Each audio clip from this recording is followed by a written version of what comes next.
सौतन का घर पर कब्जा पार्ट 4। देविका ने समर्थ को अपने कब्जे में ले लिया। अब उसकी नजर घर और जायदाद पर थी। देविका को समर्थ से कुछ भी चाहिए होता तो वो पहले अपनी अदाओं का जादू बिखेरती और समर्थ से चालाकी से हर चीज ले लेती। समर्थ ऑफिस के लिए तैयार हो रहा था कि तभी देविका उसके पास आई। अरे वाह देविका, बहुत सुंदर लग रही हो। किस पर बिजली गिराओगी? आपके सिवा किस पर बिजली गिरा सकती हूँ? समर्थ जी, मुझे ना कुछ पैसों की ज़रूरत है। अरे अब तो घर खर्च तुम्हारे हाथ में है, जितना चाहिए निकाल लो। समर्थ जी, मुझे ना एक नेकलेस पसंद आया है, वो बहुत एक्सपेंसिव है। आप मुझे अपना क्रेडिट कार्ड दे दो ना। ठीक है, ये लो। पहले तुम अपने लिए कुछ साड़ियाँ भी खरीद लेना, जिसे पहनकर तुम एक परी लगोगी। इस तरह देविका समर्थ का क्रेडिट कार्ड भी ले लेती है।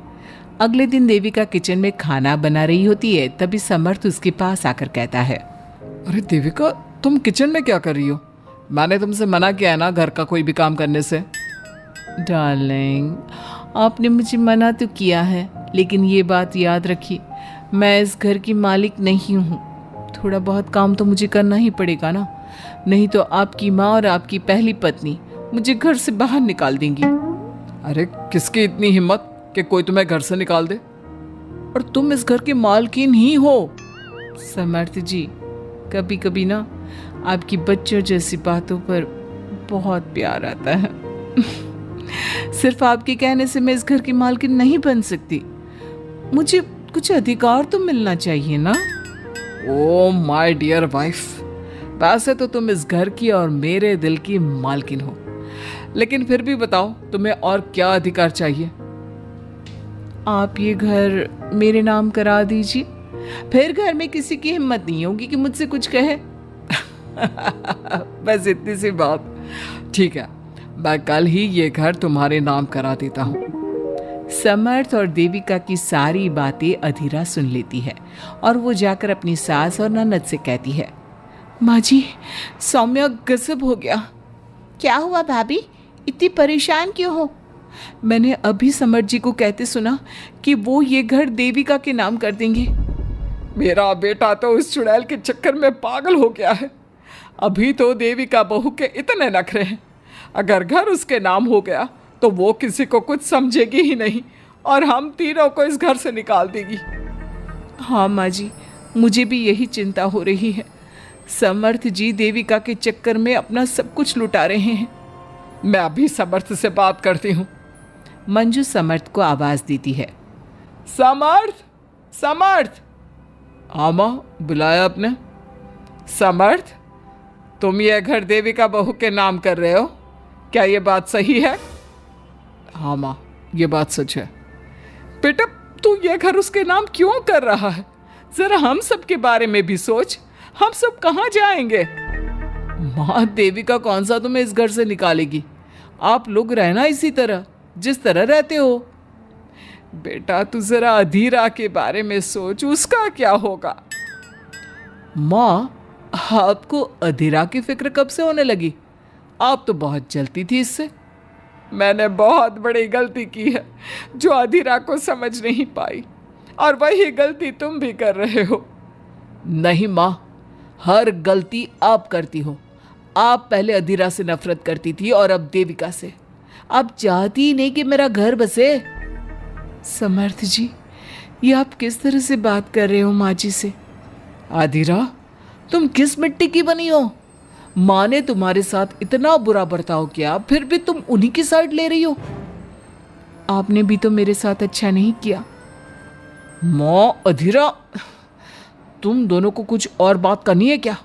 मुझे देर हो रही है, मैं ऑफिस जा रहा हूँ। देख बेटा, तुझे जहाँ जाना है वहाँ जा, लेकिन यह घर तो देविका के नाम नहीं करेगा। मैं ये घर आज ही देविका के नाम करूँगा, देखता हूँ मुझे कौन रोकता है।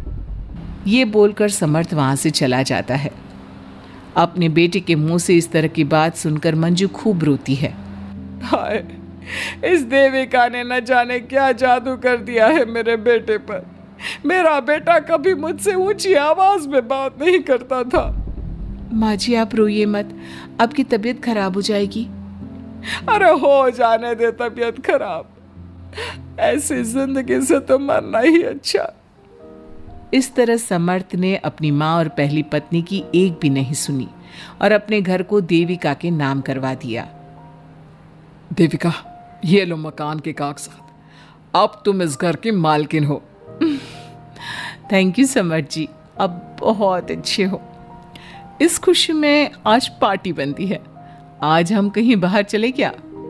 ठीक है, लेकिन आज तुम इस तरह से तैयार होना कि सब तुम्हें देखते रह जाए। सबका तो पता नहीं, लेकिन आप जरूर देखते रह जाएंगे। बस तुम्हारी इन्हीं अदाओं ने तो मुझे दीवाना कर दिया है देविका। देविका तैयार होकर आती है तो समर्थ उसे देखता रह जाता है। क्या बात है, अब लग रही हो तुम मलिकाए हुस्न। चलो अब चलते हैं। देविका जैसे ही कमरे से बाहर निकलती है तो घर काफी गंदा हो रहा था। उसने समर्थ से कहा, समर्थ देखिए अपने घर वालों को, आपने ये घर मेरे नाम किया है ना, और अब इसकी हालत देखो कितना गंदा पड़ा है। आप बाहर जाकर गाड़ी निकालो, मैं सौम्या और अधीरा से बोलती हूँ कि घर की सफाई कर ले। जो हुक्म मलिकाए हुस्न। समर्थ वहां से चला जाता है। समर्थ के जाते ही वो जोर जोर से चिल्लाती है, सौम्या, अधीरा, माँ जी कहाँ मर गई तीनों, जल्दी बाहर आओ। देविका की आवाज सुनकर तीनों बाहर आती हैं। तुम्हें माँ से बात करने की तमीज नहीं? कैसे बुला रही हो हमें? हम तुम्हारे नौकर हैं क्या? आज से तुम तीनों मेरी नौकरानी ही हो। तमीज से बात करो देविका। मैं तमीज से ही बात कर रही हूँ। ये घर इतना गंदा क्यों पड़ा हुआ है?